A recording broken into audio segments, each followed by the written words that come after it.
Con nosotros Álvaro, buen día, bienvenido. Muchas gracias por la invitación, buen día. Gracias a vos, Álvaro Padrón, por aceptarla como siempre tan generosamente.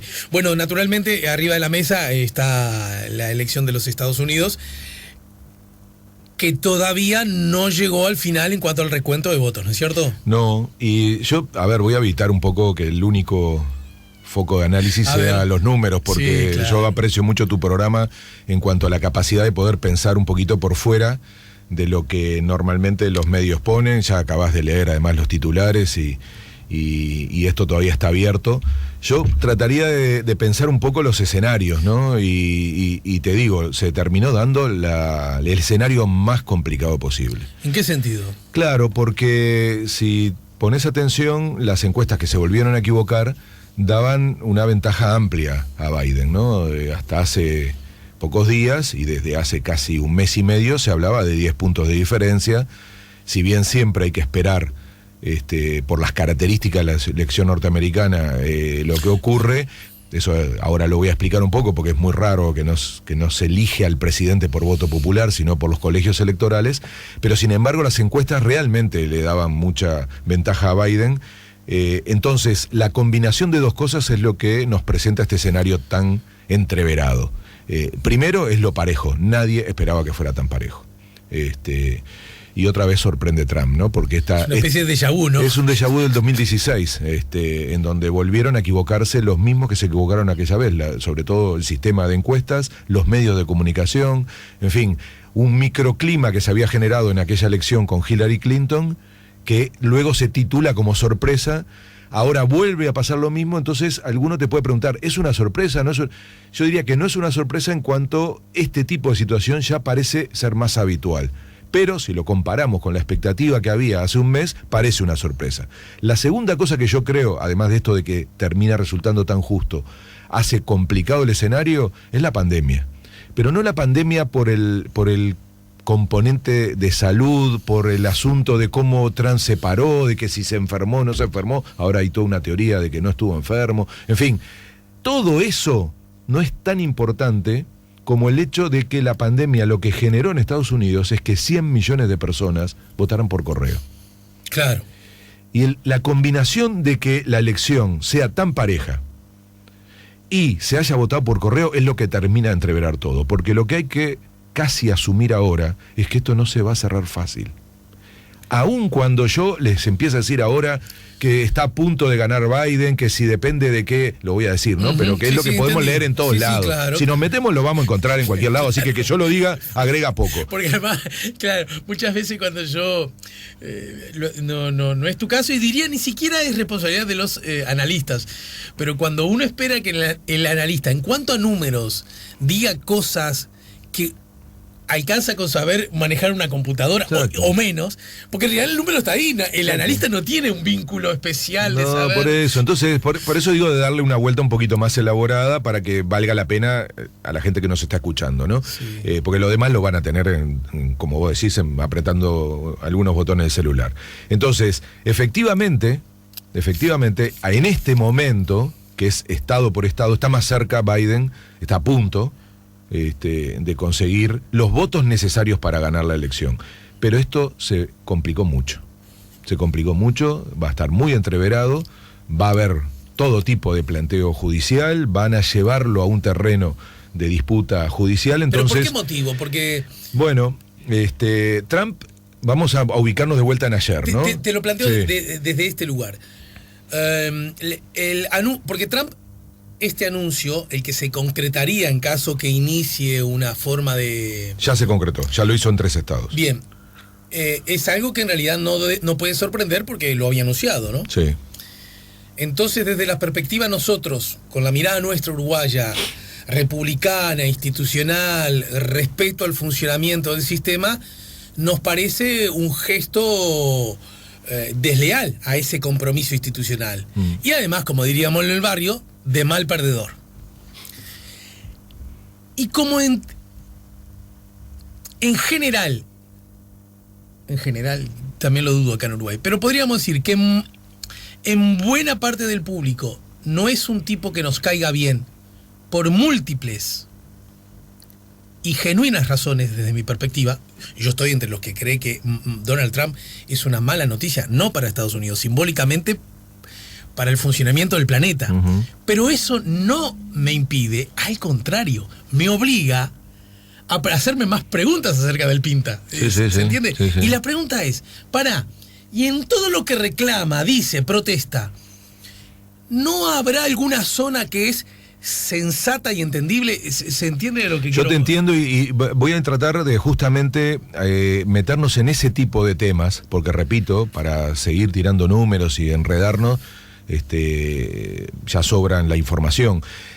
Cuando vos decís hacerse preguntas sobre el Pinta, yo te agregaría, porque además quiero que sea un tema que toquemos, hay que hacerse preguntas no solo sobre el Pinta, sino sobre las millones de personas que lo votan y por qué. Bueno, porque, a ver, yo no puedo tener una vocación democrática y no reconocer que aunque no me guste, si está teniendo la adhesión de millones de personas, algo está pasando. Entonces, no alcanza con decir el listado de cosas que suenan a disparate, claro, que representa a Trump. Y te podría decir, para estar más cerca, Bolsonaro. Lo que también hay que preguntarse, ¿qué pasa con las sociedades que adhieren a un personaje así? Entonces, yo en un momento me voy a meter en eso, porque creo que vale más reflexionar sobre eso que seguir agregando algunos elementos que parecen más a un partido de fútbol o a una carrera, ¿no? Que incluso hasta, si te animás, nos ponemos a hacer una apuesta ahora a ver quién le emboca. Y yo lo que digo es que esta elección va a tener una parte de laudarse en muy breve tiempo, probablemente hoy, con respecto a los estados que podrían terminar de definir para que llegue a ese número mágico, que es 270 colegios electorales, en ese sistema que acabo de decir hace un minuto es tan raro para nosotros, que es que la gente no está votando directamente al presidente, sino que vota colegios electorales, que terminan siendo 538, y que para ganarlo, no un presidente, sino un partido tiene que tener 270, porque el presidente lo va a elegir el Congreso en enero, a partir de esa correlación de fuerza. Entonces, el proceso es muy complejo, nunca nos olvidemos que Estados Unidos es un estado federal, por lo tanto hay enormes autonomías en los estados, incluso nos va a sorprender, pero hay conteo de votos que todavía ni siquiera llegaron los votos al lugar donde los tiene que contar, porque están todavía en el correo, pero tienen que tener el sello de ayer o previo a ayer. Entonces, y eso cambia según cada estado. Entonces, es todo legal, por más que Trump se esté enojando y demás. Entonces, cuidado con simplificar esta cuestión, cuidado. Yo lo que digo es, vamos a tener una conclusión muy rápida que va a decirnos quién ganó en términos de esta lógica. Pero inmediatamente, y por eso había que estar atento a lo que dijera Trump la noche de ayer, ¿qué terminó haciendo? Diciendo, primero, yo gané, cosa que es su característica, ¿no? Uh-huh. Y después diciendo, y se está preparando un enorme fraude. Una cosa contradictoria, ¿no? Porque entonces, ¿ganaste o no ganaste? Bueno, la señal, y lo tercero es lo más importante de lo que dijo. Él dijo, y voy a apelar a la Suprema Corte de Justicia. Suprema Corte, que fue noticia muy días buen atrás, punto, y hay que atarla dos piolas. A propósito, bueno, lo conversamos mucho, en realidad el aporte que ha hecho semana a semana acá de Juan Raúl Ferreira, que sufrió un cambio en su integración por una, digámoslo así también, imprevista muerte, ¿no? Es decir, una mujer grande, pero que no estaba tan enferma como... Un personaje, recomiendo ver una serie de Netflix sobre ella, un documental, que está súper bien hecho porque fue un personaje en la historia de Estados Unidos. Bueno, a esa señora, que tenía claramente una adhesión demócrata, la suplantan de manera absoluta, vos decías el barrio, ¿no? Metió un garrón. Sí, claro. Metió un garrón porque hizo valer su mayoría en el Senado para que de la noche a la mañana se ocupara ese cargo, cuando todo el mundo decía, es lógico que se espere a la elección y luego ocurra esto. Claro. Bueno, acá ahora viene la explicación clara, porque si este proceso se judicializa, y va a pasar porque ya lo impugnó, ya acaba de ser impugnado por abogados del Partido Republicano en 3 estados, y luego va a impugnar el conjunto, y claramente la ruta judicial en Estados Unidos de esto termina en la Suprema Corte de Justicia, que entre otras cosas es la única que en un momento va a poder laudar quién va a ser presidente de Estados Unidos, incluso por encima del Congreso. Entonces, se está activando el mecanismo más largo, más complejo. La pesadilla que tenía Estados Unidos era esto que está pasando. Porque lo que hay que entender, y yo quiero colocar esta reflexión, que esto no está pasando en cualquier contexto. está pasando en el contexto en donde Estados Unidos es una potencia en declive. Claro. Es una potencia en retirada, o, para decirlo más duro, es una potencia decadente. Que no es la primera vez que ocurre en el planeta. Lo que pasa es que nosotros somos contemporáneos de la potencia norteamericana, nos acostumbramos. De su apogeo, digamos. Claro, y somos eso, somos parte de ese momento del mundo marcado por la impronta de Estados Unidos. Bueno. En materia, cuidado, uno va a decir obvio militar, obvio espacial, no sé, la imagen de pisar la luna, ¿no? Obvio desde el punto de vista económico, Claro. pero también cultural. También con la ropa, con la comida, con el idioma, pero solo para que tengan una idea. A esto se le llama transición hegemónica, en términos teóricos, que ha ocurrido muchas veces en el mundo. Los imperios crecen, se desarrollan, tienen su apogeo y después mueren, por nombrar el romano. Sí. Pero en términos de más modernidad, la última transición hegemónica fue de Inglaterra a Estados Unidos. Claro. Inglaterra controlaba el 30% del territorio del planeta. Esa islita ahí tan particular, pero tan hegemónica en muchos sentidos, tenía el 30% del control del territorio del planeta. Eran colonias inglesas. Bueno, esa hegemonía se la va chupando Estados Unidos en una asociación que siempre fue tensa, y termina Estados Unidos siendo lo que hoy creemos que va a ser siempre, y está dejando de ser. Y esta transición hegemónica contemporánea ahora nosotros es de Occidente a Oriente, y para ser más simple, de Estados Unidos a China, que por supuesto devora mucho tiempo y va teniendo distintas capas. No, y seguramente, como estos largos y complejos procesos, nuevas y permanentes contradicciones, ¿verdad? Absolutamente. Que hace que uno, como actor, como está dentro de la película, no tenga la distancia suficiente para percibirlos. Exacto.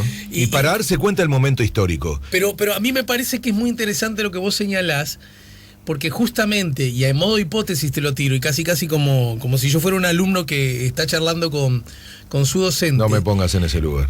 No, usando tu condición de docente, que también lo sos. Quiero decir, vos hiciste, me parece, un muy lúcido hincapié en no hacerse solo preguntas acerca de Trump, sino de que nos hagamos preguntas acerca de los ciudadanos que votan por Trump. Incluso rompiendo el paradigma. Acá me tenés que ayudar, Alvarito, porque una cosa que se había dicho es: a mayor número de votantes, más mala noticia para Trump.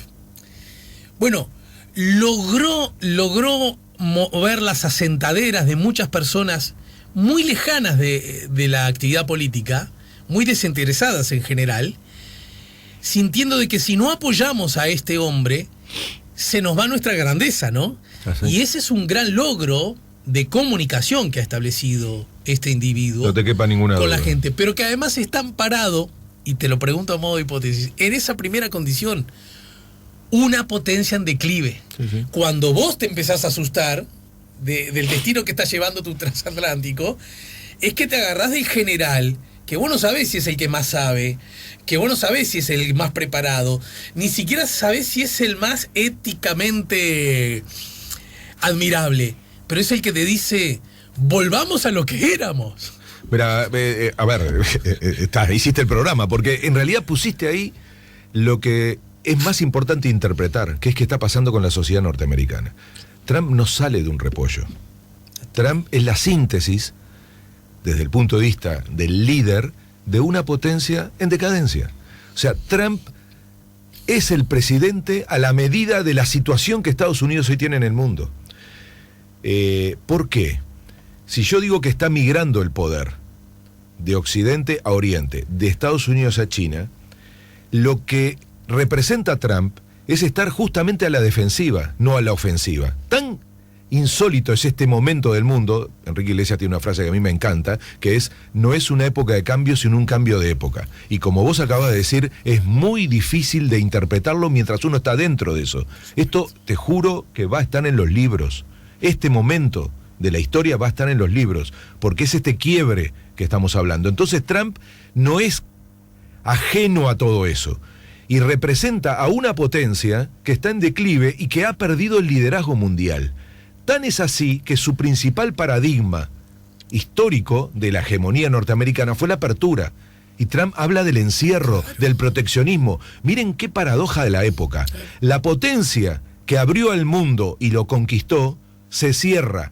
Y la China comunista habla de libre comercio. Es una cosa que si te lo decían hace 3 años, te trataban de estúpido o de ignorante, porque es de un nivel de contradicción con respecto a lo que pasó en la historia y sin embargo lo que estamos viviendo. Entonces, la pregunta no es por qué algo tan sorprendente para el resto del mundo funciona, sino cómo no va a funcionar para el mercado interno. Y acá tenemos que entender otra cosa, que es, lo que yo acabo de hablar tiene que ver con geopolítica y con la globalización, pero el que vota en cada país, ese ciudadano es como lo que llaman algunos el cliente interno. Trump se ha desentendido de esa disputa global y le habla a sus ciudadanos. Y ubica a los otros, a los demócratas, y a gran parte de los republicanos, porque él tuvo que confrontar, ahora no porque se comió al partido republicano, pero en la vez anterior tuvo una confrontación interna, ¿no? Para llegar a ser el candidato republicano. Y los trata de élite. Y hay que entender esto. Él dice, es la élite de Washington. Así se refería a Hillary Clinton. Y logró conectar con la gente que está frustrada en Estados Unidos, que está sintiendo que el sueño americano se desvaneció, que Estados Unidos ya no es el que era. Y él les promete volver a hacer eso, volver a ser América grande. Ese es su consigna desde hace 6 años. Entonces, es muy importante entender esto, porque si no, nos seguimos mareando con cifras, y te voy a agregar una conexión, que esa sí vale la pena en términos de mirar los estados. Wisconsin, Michigan, Pensilvania, ¿no? Es donde ahora se está jugando, aunque una de las razones por las que Biden ahora va mejor es porque ganó Wisconsin y ganó Michigan. Está en disputa Pensilvania. ¿Saben? Estos 3 estados le llamaban antes el muro azul, porque eran siempre demócratas. ¿Por qué lo da vuelta Trump en la elección del 2016, que fue la gran sorpresa? Cuando estos 3 estados votan por Trump, nadie lo podía creer. ¿Saben cómo se llama, además de muro azul? El cinturón de óxido, que es el cinturón industrial. Es la mejor demostración de lo que está en declive en Estados Unidos. Estados Unidos dejó de ser una potencia industrial porque transfirió gran parte de su capacidad productiva a China. Ahora, esto lo hizo, por eso es una fantasía lo que dice Trump, ¿esto ocurrió en contra de Estados Unidos? No, todas las empresas que se fueron a China son norteamericanas. O sea, se llenaron de plata las empresas norteamericanas al empezar a encontrar en otros países del mundo mejores lugares para hacer sus negocios. Claro. Se empobreció el país, no las empresas. Perdieron el trabajo los trabajadores norteamericanos que no se van a vivir a China. O sea, el capital fluye en el mundo, pero no el trabajo, que es una gran contradicción de esta época también. Fluye el capital con una automatización y una facilidad enorme, sin pagar impuestos, pero no hay libre circulación de personas. Gran demagogia de Trump, que entre otras cosas, en una época en donde se derriban muros, él promete muros y promueve muros. Pero ¿qué le dice al ciudadano norteamericano? Yo voy a volver a ser América grande, volviendo a traer a las empresas y volviendo a dar trabajo aquí, cosa que no es viable, primero porque esas empresas ya son norteamericanas. Han hecho la opción de irse a otro lugar a buscar mano de obra barata. Claro, mercado y mano de obra barata. Entonces, lo mismo hace con México, ¿no? Diciendo, voy a impedir que se sigan yendo empresas a México por el trabajo más barato, por la maquila, pero es una discusión inviable si no se hace a escala global, porque las empresas tienen las manos desatadas en ese sentido. Bueno, acá implícitamente está otro de los grandísimos temas de discusión que la humanidad tiene, ¿no?, encima de la mesa. No sé qué tan vigente en cuanto a abordarlo, y es el rol, los vasos comunicantes y las pulseadas entre los estados y las empresas, ¿no? Absolutamente, es decir, que es una relación cada vez más asimétrica. ¿Quién está teniendo el verdadero poder de las cosas? No te quepa duda, yo porque te lo respondo, decir, el poder lo tienen las empresas, pero te voy a dar una imagen que es absolutamente clara. ¿Sabes cuál es la reunión más importante del planeta? No es la Asamblea General de Naciones Unidas, que se supone es el gobierno planetario, ¿no? Es el foro de Davos, que es el foro económico que organizan los grandes empresarios, al cual invitan, eligiendo la lista ellos, a los presidentes de los países. Y allá van todos los presidentes, que son invitados a dar discursos. O sea, no es un organismo en donde los países están representados, hay reglas de juego. No, es el poder económico que se reúne en un lugar de hiperlujo, lo inventó un alemán, un empresario alemán, en Suiza, en los Alpes, y allí se juntan primero los empresarios para ordenar el planeta y luego invitan a los líderes que ellos eligen para que vayan a dar discursos y para decirles lo que ellos piensan que en el planeta tiene que ocurrir. Y el tema, ¿cuál es? La asimetría que está planteada hoy de poder es que mientras que los estados nacionales y las democracias están adentro de los países, el capital tiene escala planetaria. Hoy hablabas del fútbol más temprano, ¿no? Imagínate que unos juegan en la cancha chica y los otros en la cancha grande. Claro. Y las reglas, si tocas con la mano es penal, si se te va al costado es outball, si se te va por atrás es corner. Bueno, todo eso, en un momento te dicen, no, perdón, ahora ya no es penal. Ahora nosotros la pudimos tocar con la mano y ya está. Uh-huh. Bueno, eso que está pasando en el planeta hoy se define mucho más por las empresas y por el poder económico que por los estados, y no estoy hablando de Uruguay, país chiquito, estoy hablando de los más grandes. El juicio, por ejemplo, la sucesión de juicios de empresas contra Uruguay, las que conocemos, ¿no? La de Philip Morris, que la ganamos, acabamos de ganar la de Aratirí. Eso no es un problema que nos pase solo a nosotros. Alemania, que es una de las principales potencias del mundo, económicas, tiene un juicio porque el pueblo alemán tomó la decisión en un referéndum de que no hubiera más energía nuclear, plantas nucleares. Las empresas que invirtieron en eso le hicieron un juicio a Alemania por 7 veces el Producto Bruto Interno alemán, por un tratado de protección de inversiones, que es un mecanismo internacional que tienen las empresas para protegerse de las decisiones públicas que toman los estados. Entonces Uruguay, en una decisión de política de salud, que tiene que ver con el tabaco, termina yendo a un juicio en un lugar que no tiene nada que ver con la salud, porque fue un juicio y un tribunal que lo que evalúa es si el tratado de protección de inversiones se había violado o no. ¿Qué te va quedando de soberanía? ¿Cómo puede funcionar la democracia?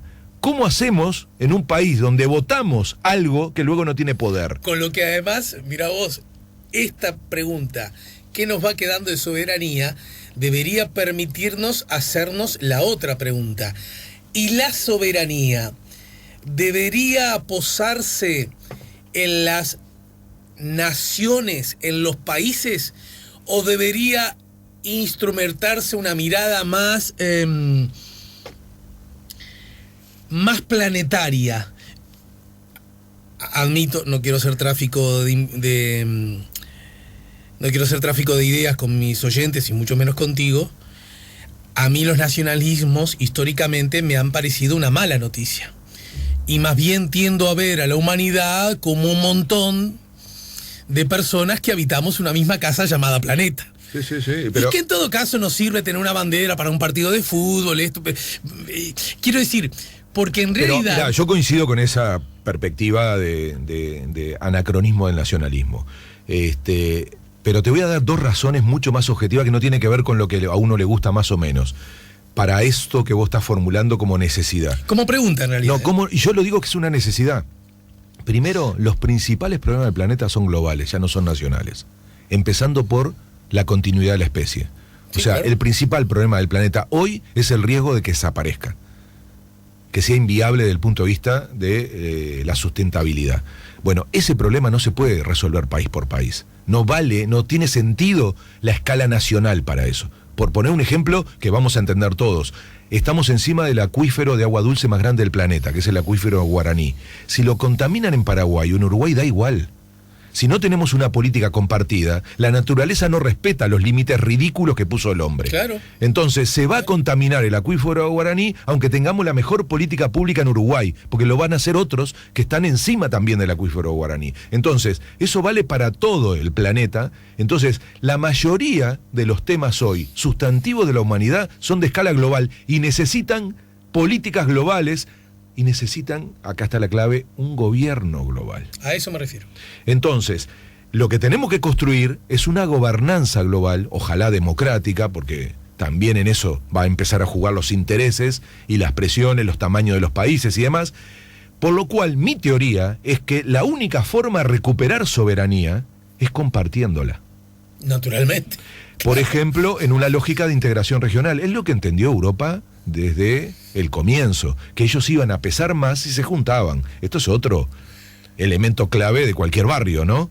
La unidad hace la fuerza. Claro. Si vamos juntos, vamos a hacer más fuerza que si vamos separados. En mi formación sindical es lo primero que aprendí, ¿no? Cada uno sueltito, está liquidado, como trabajador, si nos juntamos, vamos a tener más fuerza. Esto es igual. Entonces, te agrego que, conectando con lo de las empresas, la única forma de enfrentar esta forma de capital transnacional es teniendo respuestas transnacionales. El otro ejemplo concreto, los impuestos. Ustedes saben que las empresas transnacionales evaden casi el 80% de los impuestos. 80% de los impuestos son evadidos porque logran ir buscando paraísos fiscales, que es un término fantástico. Ponerle paraíso a una guarida fiscal es un robo. Están robando. Eludiendo impuestos, están robando. Claro. Pero le ponen palabra paraíso, ¿no? Es paraíso para ellos. Bueno, esos paraísos fiscales le permiten evadir el pago de impuestos nacionales. El maestro Foucault nos diría, a propósito de eso, que el poder logra usar su discurso, sus intereses, y hacerte creer que los intereses y el discurso son los tuyos, son los que te convienen a vos. Sí, sí. Por lo tanto, nosotros hablamos tranquilamente de paraísos fiscales, cuando en realidad es algo que nos perjudica, porque nuestros estados recaudan menos dinero para desarrollar políticas de salud, de vivienda, de educación, que es los recursos etcétera, que tiene un estado, claro. ¿Verdad?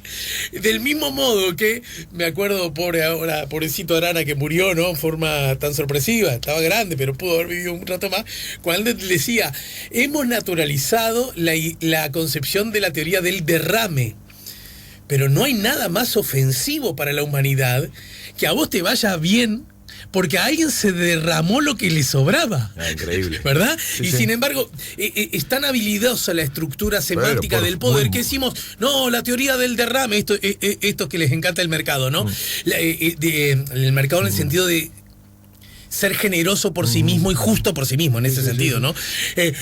La teoría del derrame es que, pero entonces vos me estás diciendo que mientras uno come en su mesa, la miga o el vaso que tu nene inquieto tiró, esa gotita y esa miga pueden servirle a lo que estará abajo. Pero debería darte vergüenza el solo hecho de expresarlo. Y sin embargo, paraíso fiscal, derrame económico, se transforman en cosas que parecen habilitadas, pero por las que reivindicamos, que reivindican los que son víctimas del poder, no, es que haciendo suyo su reclamo. A ver, las palabras y la construcción de sentido es una batalla cultural que cuando está planteada genera ganadores y perdedores. Entonces, pero ¿por qué insisto tanto en este tipo de cosas? Porque son cuestiones que solo van a ser posibles de controlar a escala global. No alcanza el Estado Nacional.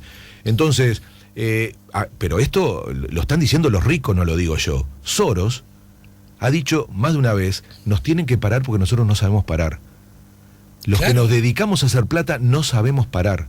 Nos tienen que parar.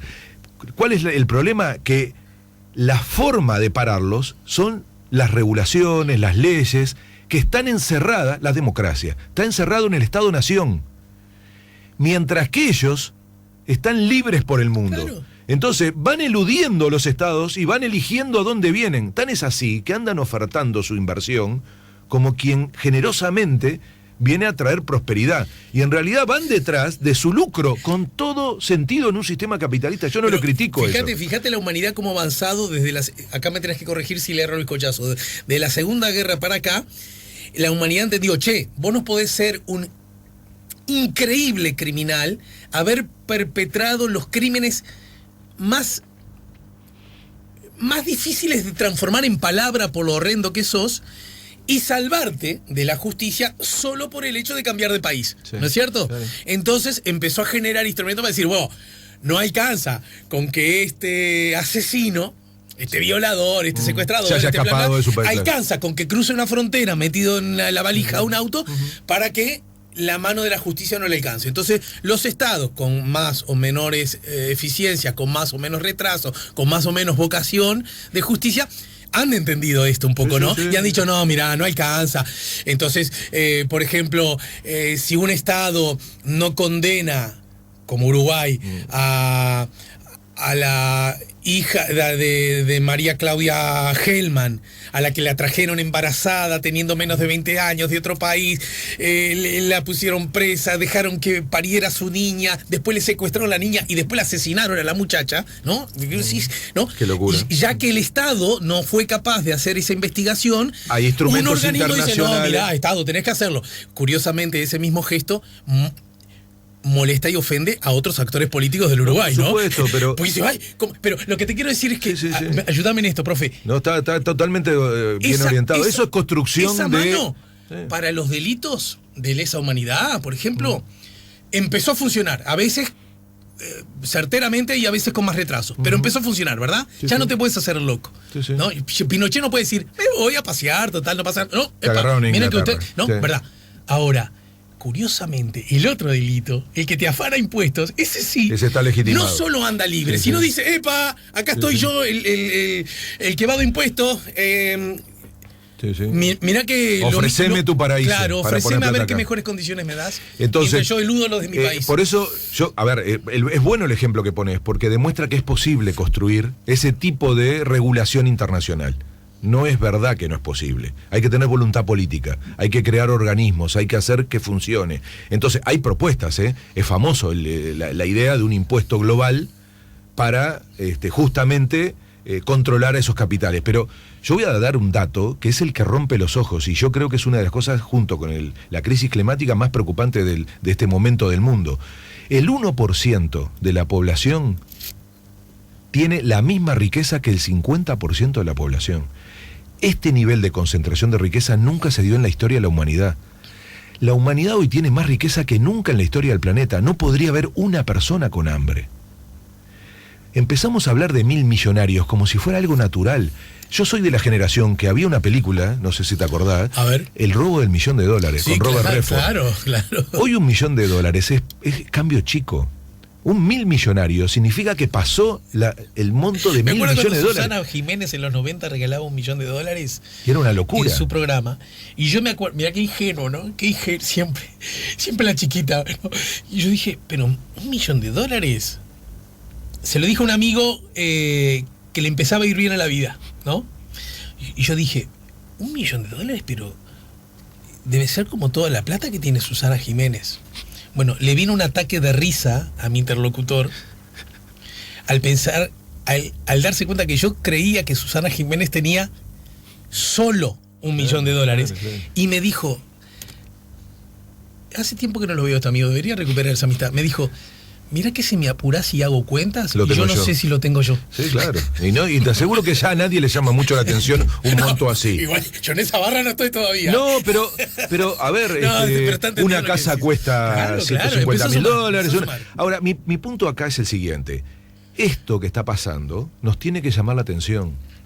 O sea, encontraron un mecanismo para concentrar la riqueza como nunca en la historia, cuando hay más riqueza que nunca, y entonces o hay una solución planetaria o va a seguir dándose la Claro, misma pero, lógica. Álvaro, Y yo te lo déjame conecto con Estados Unidos, porque ¿qué te digo?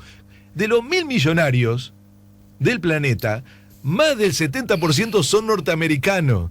Entonces, ¿se dan cuenta cómo volvemos al punto? Lo que pasa en Estados Unidos, que votan a Trump, es que el tipo les mintió y los convence de que va a enfrentar a esa élite, que algunos creen que no es norteamericana, que es China. ¿Qué imagen da Trump en plena campaña? Si gana Biden, gana China. O, por ejemplo, Bueno, se van... los cubanos que entrevistaban. Sí, decían, decían eso, viene el socialismo. Biden es comunismo. Pero es muy buen comunicador Trump, cuidado, el que no entiende que estamos frente a un personaje que sabe lo que dice y sabe por qué lo dice, más allá de que nos resulte una locura y desde nuestra lógica nos parezca un disparate, él sabe a quién le habla y sabe con quién se pelea y con quién no quiere arreglar. Entonces no anda con vueltas Bueno, pero políticas. pará, la pregunta que te hago para que me la responda Sí. rápidamente luego de la pausa, clarísimo. Es decir, uno puede decir lo que dijo Padrón, me convence, no me convence, estoy de acuerdo o no. Lo que no puede decir es no entendía Padrón, ¿verdad? Eso puede ser Ojalá. bien. Pero en eso te revolves bien, ¿no? Lo que sí se entiende. Después, si se comparte o no, es otra otro historia. problema. La pregunta es, pero pará, si el hombre embocaba tanto y tan bien con ese paraíso perdido, ¿no? Con esa mirada que inexorablemente Estados Unidos desde muchas perspectivas ha ido perdiendo por diversas razones. Y esto que a nosotros nos parece detestable, ordinario, digno incluso de la burla, es al revés de lo que creemos. Nosotros tenemos una mirada promedio del público estadounidense muy por encima de lo que es realmente, esa es la hipótesis, porque nos creemos mucho que los muchachos, los digo buenamente, los muchachos de Hollywood, pensantes, atentos al mundo, representan a Estados Unidos. Esa es una minoría, absolutamente, muy subrayada, aunque sean estrellas. Es la que más llama la atención, pero claro, y por eso no es representativo los ves para progres, los ves avanzados, los ves arriesgados, ¿verdad? Los ves jugados, muchos de ellos, ¿no? Sí. Por causas nobles. Vos decís, mira qué viene esta barra, ¿no? Bueno, volviendo al tema. Si emboca tanto con lo que ha dicho, incluso algunos dicen con lo que ha hecho, bueno, está a punto de perder la elección igual. ¿Qué es lo que no termina funcionando? Luego de la pausa. Y después la otra, a ver si te da el tiempo para darme por lo menos un titular de este titular. En efecto, la estrategia del gobierno de acercarse a Estados Unidos se debilita ante un probable triunfo de Biden. O sea, dicho de otra manera, cable a tierra con Uruguay. ¿Qué tan cerca estuvo Uruguay ¿Qué significa para nosotros? Con Estados Unidos, ya que Trump gobernó durante 4 años? Hablamos de las dos cosas. Estamos poniendo la mañana en camino, estamos conversando con Álvaro Padrón y con ustedes, que nos arriman vuestros mensajes a través del WhatsApp 099-894-987. Profesor, gracias, lo digo hace años. Hay un gobierno global y como dijo, son las transnacionales. Los estados se empobrecieron por la inoperancia, dice este mensaje. Hola, no me quiero equivocar, pero la que pide 1.000 pesos es... y pone la marca de una tienda. Igual no digas el nombre. No lo digo, no porque no tenga problema en decirlo, porque si algo ocurre hay que decirlo, pero como no está chequeado, aludiendo a un comercio muy conocido del Uruguay. Señores, nos vamos a la pausa. Estamos en el 98.7, seguimos conversando con Álvaro Padrón. Último tramo de la charla con Álvaro Padrón a propósito de las elecciones de Estados Unidos. Bueno, y todo lo que significa conceptualmente este resultado aún no confirmado, ¿no? No se sabe. Todo indica que va a ganar Biden. ¿Estamos en lo cierto? Sí. Sin embargo... Probablemente es hoy, pero eso no quiere decir que sea el presidente. Por lo que dijiste de las acciones legales... Exacto, porque empieza un mecanismo de impugnación que ya se está dando en 3 estados, van a terminar impugnando la elección en su conjunto y van a judicializar la elección. Con lo cual empieza un proceso muy complejo, de mucho tiempo, que puede llevar mínimo 2 meses, y donde se siente fuerte Trump y además tiene todo perdido. O sea... Entonces va por todo. Porque también eso es un tema que va a haber que dejar colgadito, ¿no? Que es, ¿qué pasa con el Partido Republicano? Bueno, claro. Porque fue fagocitado por Trump y que descabezó casi todos los liderazgos. Entonces, es todo un asunto. Y recuerden que Estados Unidos es un país absolutamente bipartidista. No llega al 1% a las otras opciones políticas, ¿no? Es el Partido Demócrata y el Partido Republicano y punto. Entonces, va a haber una crisis del Partido Republicano con una pérdida de una elección. Probablemente también van a dudar mucho de la estrategia de Trump, que hasta ahora hizo lo que quiso, sin consultar a nadie. Entonces va a empezar a haber ruido dentro del Partido Republicano con las estrategias que tome Trump, y habrá que ver en esa ecuación, repito, activado el mecanismo que es una pesadilla para Estados Unidos, porque va a tener un no gobierno. Esto me hace acordar, ¿se acuerdan la época en que México estuvo un tiempo en que había como un gobierno paralelo? Claro. Entonces, vos empezaste esta nota diciendo que era impresentable, desde el punto de vista republicano, institucional, que el propio presidente actual esté dando la imagen de que hay dudas sobre la estabilidad, sobre la credibilidad, sobre la transparencia. O sea, el presidente actual, no la oposición, nos despierta a todos diciendo está constituyéndose un gran fraude. Y uno dice, pero sos el presidente, o sea, sos el que está al frente de las instituciones y generás esa imagen. Bueno, es Trump. Entonces, esto es una pesadilla para Estados Unidos que consolida lo que venimos hablando, que es esa imagen de un país que está cada vez peor en términos internacionales y también para adentro. Y tu pregunta antes de la pausa, ¿por qué Trump, que tiene esa gran capacidad de conexión y estaba conectando con la bronca de la gente, esta vez no consigue esa adhesión? Primero... No, pero pará, vota muy bien. Esta cosa no hay que eso te iba a decir. Ahí hoy contabas un poco las idas y vueltas del titular del país, ¿no? Sí. En realidad nunca estuvo Trump como favorito, ¿eh? Ahí se equivocaron ayer, no sé por qué hicieron eso, porque en realidad nunca estuvo. Él siempre la remó de atrás. Claro. Y la clave estaba en los últimos meses, porque si vos le preguntabas a todos los analistas a fin del año pasado te decía que había reelección en Estados Unidos y que ganaba de vuelta a Trump, porque le estaba yendo bien desde el punto de vista económico. La pandemia lo mató a Trump, lo mató. ¿Y qué quiero decir con esto? Y capaz que te estoy provocando para una próxima nota. Hay que estudiar estos nuevos liderazgos de ultraderecha, que son básicamente sectores que tienen este discurso proteccionista, nacionalista. La vuelta al discurso nacionalista es todo un asunto planetario, no es solo... Está también aquí entre nosotros. Naturalmente. Está entre nosotros. Está en Brasil, entró en Uruguay, se expresa políticamente. Es volver al pasado, es la idea de volvamos a cerrarnos, volvamos a los valores, y conecta con mucha gente. Es un discurso que está teniendo respaldo popular. Hoy Bolsonaro no cayó en las encuestas, está más fuerte. Con todos los disparates que hace, con todos las discusiones sobre la corrupción. Con relación a la pandemia, todas las cosas. Todo, la y sin embargo tiene una importante adhesión, y esto hay que preguntárselo. No alcanza con enojarse, no alcanza con decir qué disparate. Hay que preguntarse no solamente qué pasa con esos liderazgos, sino qué pasa con la gente que los vota. Porque eso es lo sustantivo. Y yo vuelvo al punto de Estados Unidos porque ese cinturón de óxido, ese cinturón industrial, eso que antes era del Partido Demócrata, es la representación de la gente que quiere volver a ese Estados Unidos que además, y ahí es la mentira, no va a ser nunca más de vuelta como era, porque el mundo no es así. Y entonces lo que cambió fue el mundo, y no es que le fue mal a Estados Unidos en general, le fue mal a los trabajadores norteamericanos. Solo un dato para que tengas en cuenta, Alejandro. Un trabajador industrial en Estados Unidos gana hoy menos que el mismo trabajador hace 50 años. Entonces la síntesis política, esto es un dato de la realidad, en números, el sueldo, el salario, el poder adquisitivo. Entonces, la imagen de retroceso no es una abstracción, es una vida cotidiana. Esa gente está enojada, como están enojadas en Europa, desde la crisis del 2008, y por eso surgieron todas las corrientes nacionalistas en Europa, desde España con Vox hasta en Italia, en Francia, en Alemania. Hungría. En Alemania, si vos hablabas de que iba a volver a haber un partido nazi, te decían que era imposible, entre otras cosas porque es ilegal, porque está prohibido tener los símbolos. Y tienen el 12% hoy. Sí, el cordón sanitario que le llaman, ¿no? Para no lo lograron, ni en España, ni en Italia, ni en Francia, ni en Alemania. Y estamos hablando de la cuna de la democracia y de la república. Entonces no es raro que en Estados Unidos haya aparecido un personaje así y haya capitalizado el enojo de la gente con la democracia, con la concentración de la riqueza, porque no es que vos ves que el mundo está mal, que no hay otros, que todos están pobres. No, algunos son súper ricos en su propio país. Sobre todo los que se dedican a la tecnología, que es otro gran asunto. Conexión entre tecnología, votos y democracia. Por ejemplo, influir elecciones a través de WhatsApp, claro, etcétera, etcétera. Entonces, está en crisis la democracia, hay que asumirlo. Hay que decirlo, hay riesgos en la democracia nacional y planetaria. Entonces, este es un asunto, claro, porque uno dice, va migrando el poder a China. ¿China es una democracia? ¿Por qué nadie habla de esto? ¿Por qué hay tanta alaraca sobre el Estado democrático en Venezuela y no tenemos ningún problema en firmar cualquier acuerdo con China, que está lejísimo de ser una democracia, entre otras cosas porque es capitalismo de Estado, es una combinación perfecta?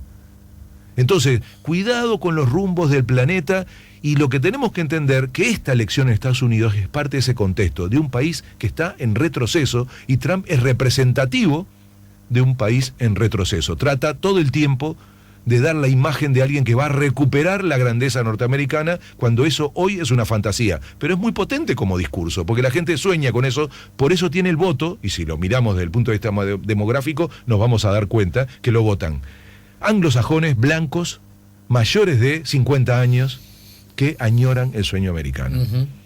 Y que tienen miedo a la migración, tienen miedo a perder el trabajo, tienen ganas de volver a recuperar el sueño americano. Entonces, en realidad, el proyecto de Trump se va muriendo porque se va muriendo la gente que lo apoya. O sea, naturalmente Estados Unidos, que es otro gran asunto, está cambiando en su composición. Por eso, si observan, lo más inteligente fue lo que hizo el Partido Demócrata, que puso un candidato aburridísimo, viejo y bastante poco carismático, pero puso una vicepresidenta que representa el futuro de Estados Unidos en el sentido multirracial. Es de origen afro, es negra, y al mismo tiempo de madre o padre, no sé cuál, asiático. O sea, Estados Unidos va a hacer eso. Se calcula, ahora se hizo, junto con la elección, un censo y se calcula que ya más del 50% de la población norteamericana va a ser multirracial. Entonces va camino a eso, esa sociedad, no por la representación más que tiene que ver con Trump. Entonces, este momento hay que entenderlo así y en ese contexto para que no nos mareemos con las cifras y demás, aunque repito que la elección nos va a acompañar. Me hiciste la otra pregunta sobre Uruguay, ¿no? Uh-huh. Yo te diría que América Latina es bastante intrascendente en términos de la importancia que le da no solo el Partido Republicano y Trump, ¿no? También el Partido Demócrata, ¿eh? No va a cambiar demasiado, esto hay que entenderlo, por más que Trump diga que viene el socialismo con Biden, que es una estupidez, le funciona comunicacionalmente, no va a cambiar demasiado. Nada cambia demasiado en Estados Unidos en términos de alternancia de los partidos, y en política exterior menos. México les importa mucho, porque es frontera, Cuba y Venezuela porque les sirve para el debate más ideológico y demás, y por supuesto Brasil en América del Sur. Pero como Brasil está Brasil salió del mundo, salió de la política internacional. Hoy Brasil casi no hace política internacional después de haber sido un jugador fuertísimo. Sí, claro. Entonces se está metiendo para adentro y eso hace que no sea un dolor de cabeza para nadie, incluyendo a Estados Unidos. Y cuando llegas a Uruguay, lo que uno se pregunta es por qué, y sería muy bueno preguntárselo a los gobernantes, ¿no? Particularmente al presidente, que nunca se olviden, hasta ahora la política exterior la hace el presidente. Es lo que llamamos diplomacia presidencial, una de las razones por la cual se fue Talvi. ¿Por qué nos alineamos tanto, no a Estados Unidos, porque yo no vengo acá a hacer antiamericanismo, al Estados Unidos de Trump? ¿Por qué? Bueno, si ustedes observan, desde la asunción de la calle Pou, todas las decisiones que se tomaron tuvieron que ver con agradar al gobierno norteamericano. La más dura de todas, claro, haber apoyado el candidato a presidente del BID de Estados Unidos, violando una historia de presidentes latinoamericanos. Que no lo estoy diciendo yo como problema, lo dijo, sí, claro, el canciller de ese momento, Talvi, que estaba en contra, lo dijo un expresidente como Sanguinetti, socio central de la coalición, firmando una carta con expresidentes de América Latina de todas las ideologías que decían, sí, esto está mal. ¿Por qué hicimos eso? Es una pregunta que hay que hacerse. Entonces, fue una apuesta arriesgada, porque si hoy cambia quien se sienta en el sillón de la sala oval de Washington, de la Casa Blanca, habremos gastado mucha energía y yo diría confiabilidad, porque la mayoría de los países que se movieron inteligentemente dijeron vamos a abstenernos en esa votación. Había un candidato argentino. ¿Se creen que esa factura no va a volver? Cuando nos digan por qué ustedes adhirieron a eso y dejaron a América Latina como en Orsay. Bueno, esa apuesta fue, en mi opinión, inoportuna, muy poco transparente, y si ahora cambia la presidencia en Estados Unidos, va a haber sido al santo botón. Entonces, y repito, cara nos va a costar porque Argentina, Chile, que no hicieron eso, terminan diciendo, ¿para qué juega Uruguay? Entonces, por supuesto no nos pudimos poner de acuerdo como Mercosur. El BID, además, es increíble. Este señor, aunque pierda Trump, ahora se va a quedar. Claro. Es un hombre de confianza. Ya está designado. Bueno, y quedó designado. Uno de los pedidos era, vamos a remodelarlo un poquito, que ya se viene la selección de Estados Unidos, después vemos, y tampoco... Ahora, en términos geopolíticos no cambia mucho, porque Estados Unidos no cambia su política exterior. Y como digo, como es un país en retirada en términos de potencia, tiene muy poco para ofrecer. Solo para que tengamos claro, en esto del triunfo, del avance de la hegemonía, sí, de China, que no es una cosa genérica. Hoy China es el principal socio comercial de todos los países de América Latina. En algunos casos, con el doble de comercio que Estados Unidos. ¿Y nosotros nos seguimos considerando el patio trasero de Estados Unidos? Entonces, la influencia comercial de China ya es imparable. El triunfo definitivo lo va a tener en lo que algunos llaman la guerra, esa que ahora ya no es convencional, que es tecnológica.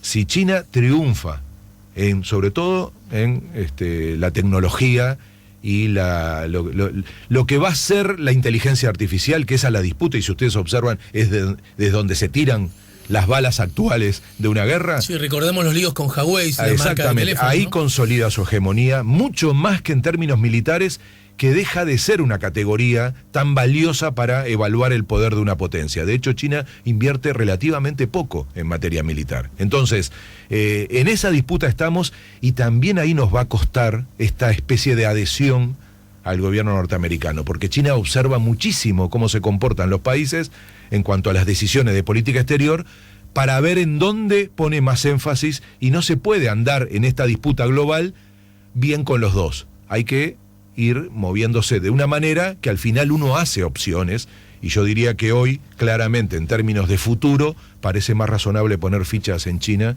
que en Estados Unidos, y menos todavía en el Estados Unidos de Trump, que tampoco fue muy generoso, era amigo de Macri y lo dejó tirado, ¿no? Hace muchos años la Alianza Francesa, publicitando sus cursos, tenía un aviso de radio, muchos años, que decía así: ¿querés aprender el idioma más hablado del mundo? Y aparecía una voz en off que era... Ahora, si querés aprender el idioma que no sé, aprender francés. Ya te decía, bueno. Ojo, no te comas la pastilla, que el más hablado es el chino. ¿Sabés que ahora que nombrás Europa, déjame que te diga una frase segundos, de una de las principales figuras del Consejo, es la jefa del Consejo Europeo, una alemana, porque para mí es una síntesis perfecta de mucho de lo que quisimos decir. Donald Trump no ha caído del cielo, dice ella. No ha tomado como rehén a la mitad de la población estadounidense ni les ha lavado el cerebro. Así que hay una razón por la que él está allí. Y la razón permanece incluso después de que se vaya. Naturalmente. Del mismo modo que podría decirse que surgió antes de que él ocupara el lugar que Exacto. ocupa. Entonces, ¿Quién dijiste que dijo eso? Es la jefa del Consejo Europeo, Jana Pellegrini, alemana, que ella lo que trata de explicar es: no creamos que el problema se acaba si Trump se va, porque hay, por lo menos, miren lo que va a pasar en Estados Unidos, esta elección va a demostrar que es un país partido a la mitad. Por eso, si escuchan a Biden, todo el tiempo ahora dice: yo voy a volver a unir, voy a gobernar para todos, claro. Porque el nivel de polarización en Estados Unidos es muy peligroso, como lo es en cualquier otro país. Entonces, y esa es una característica de las democracias en este momento, están muy polarizadas. Y va a quedar un país, además de cuestionado en términos de la legitimidad de esta elección, porque va a durar un tiempo todo este asunto, va a quedar muy dividido. Y miren que las calles norteamericanas no están en paz, Entonces, cuidado también con eso de que no termine en un estallido social. Cuando pase un poco más de esto y se haga una discriminación informativa más exhaustiva, me gustaría que también nos preguntáramos acerca de cómo votaron los negros, cómo votaron los estadounidenses no de origen europeo, y cómo votaron los latinos. Sí. En todo este es un buen análisis. Bueno, mi querido, gracias por el tiempo, Álvaro. Un abrazo como siempre grande a vos y a la audiencia.